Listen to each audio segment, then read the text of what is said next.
ये नजरें ना होती तो ये नजारा ना होता, दोस्तों ये नजरें ना होती तो ये नजारा ना होता, हमारी प्राप्ति इतनी खूबसूरत ना होती तो सारांश भाई का गुजारा कैसे होता। વેલ લેડીઝ એન્ડ જેન્ટલમેન, હવે એક ટેકનિકલ ખામી સર્જાઈ છે. ચિંતા કરવાની જરૂર નથી, આપણે માર્ક ઝુકરબર્ગને કમ્પ્લેન કરી દીધી છે. હા, પણ આ ટેકનિકલ ખામીના કારણે થયું એવું કે મિલનના મોબાઈલ પર છે ને પ્રાપ્તિ અને સારાંશભાઈના મેસેજીસ જતા રહ્યા છે, પર્સનલ ચેટ. અને આઈ નો તમને લોકોને સાંભળવા ગમશે જ, રાઈટ? તો સાંભળો. સારાંશભાઈ લખે છે, ડિયર પ્રાપ્તિ, You are my coronary artery, as you are always surrounded by my heart. ના સમજ પડી ને? આ ડૉક્ટરનો રોમાન્સ છે. મારે પણ ગૂગલ કરવું પડ્યું, અને ગૂગલ એવું કહે છે કે કોરોનરી આર્ટરી હોય ને તે આપણા હૃદયને વીંટળાઈને રહેતી હોય. એટલે એમનું એવું કહેવું છે પ્રાપ્તિ પણ તેમના હૃદયને વીંટળાઈને રહે છે. વાહ, રાઈટ રાઈટ રાઈટ ને? હવે પ્રાપ્તિનો જવાબ સાંભળો ભાઈ. પ્રાપ્તિ કહે છે, આઈ એમ એન એન્ટીવાયરસ વેક્સિન જે તમને દુનિયાની બધી જ છોકરીઓથી દૂર રાખશે, એક્સેપ્ટ હર.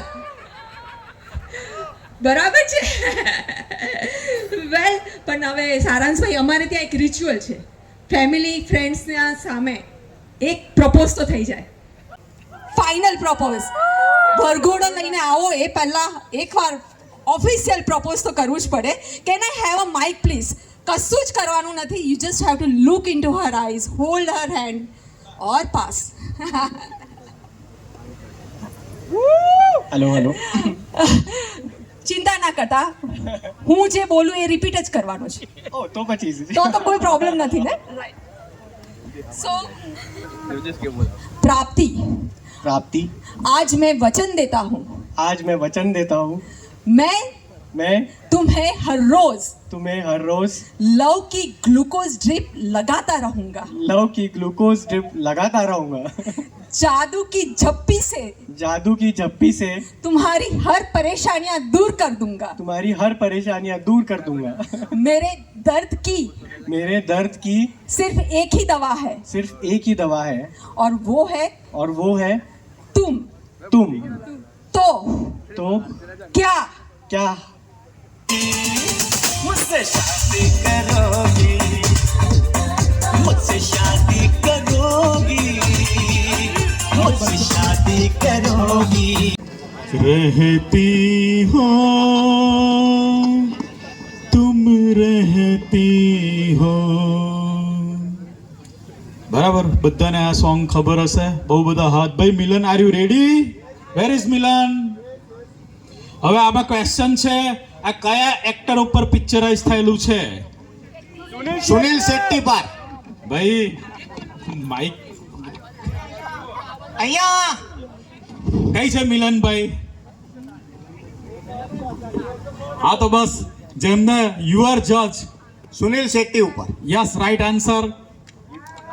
કોંગ્રેચ્યુલેશન્સ ભાઈ. ધડકન પિક્ચરનું સોંગ છે, સુનિલ શેટ્ટી, શિલ્પા શેટ્ટી. 2000 સાલમાં આવ્યું હતું. નદીમ શ્રવણની મ્યુઝિક હતું. मैं एक जगह વાંચ્યું હતું, પત્ની को समझना मुश्किल नहीं नामुमकिन है. અને આઈ નો મેજોરિટી હસબન્ડ આ વાતથી સહેમત છે, પણ હું તમને ફક્ત 2 મિનિટ્સ મેગી નૂડલ્સની જેમ સમજાવી દઉં. પત્ની એકદમ પાણી જેવું સરળ વ્યક્તિત્વ ધરાવે છે. સો નંબર 1, પત્નીને કોઈ દિવસ લોજિકલ માઇન્ડથી નહીં સમજવાની, એને ઇમોશનલ માઇન્ડથી સમજવાની. એની આગળ બહુ લોજિક નહીં કરવું. એની પાસે બધા જ સોલ્યુશન છે, જે એઆઈ પાસે ના હોય એવા સોલ્યુશન્સ પણ એની પાસે છે. એટલે એને લોજિકલ માઇન્ડથી નહીં સમજવાની, એને ફક્ત હૃદયથી સાંભળો. એઝ અક્ષય કુમાર સેઝ ને, એટલીસ્ટ પ્રિટેન્ડ કે તમે સાંભળી રહ્યા છો, ના સાંભળતા હોય તો. એન્ડ નંબર 2, એના જેન્યુન વખાણ કરવા. મોંઘી ગિફ્ટ નહીં લાવો તો ચાલશે, બટ એના જેન્યુન વખાણ કરો. વખાણ સાંભળવા કોને ના ગમે? સપોઝ તમે આવા પ્રસંગમાં આવ્યા છો અને તમે કવર કર્યું હશે જે પણ 2-5 હજારનું, તો ઘણા વર્ષો પછી એમને યાદ નહીં રહે તમે કેટલાનું કર્યું હતું, પણ તમે એમને એવું કહ્યું હશે ને કે તમે બહુ જ સરસ લાગતા હતા, યુ લુક સો પ્રિટી, અમને બહુ જ મજા આવી ગઈ. તો આ એમને આખી જિંદગી યાદ રહેશે. એટલે એનો મતલબ એવો નહીં કે કવર નહીં કરવું. એના માટે ડાયરી છે, નંબર્સ ડાયરીમાં લખાય અને શબ્દ હૃદય પર લખાય, એટલે શબ્દ સાચવી રહીને વાપરવા. વેલ, એટલે ઇન શોર્ટ આપણે પાછા આપણા પોઈન્ટ પર આવીએ. પત્નીને સમજવા માટે એને ઇમોશનલ માઇન્ડથી સાંભળવી, અને બીજી વસ્તુ એના જેન્યુન વખાણ કરવા. જુઓ તમારી લાઈફ કેવી મસ્ત મજાની થઈ જાય છે. અને હવે આવી રહ્યા છે આજે આપના પ્રાપ્તિના મમ્મી પારુલબેન, માસી, કાકી ધૂમ મચાવવા માટે. So ladies and gentlemen, a big round of applause. Thank you.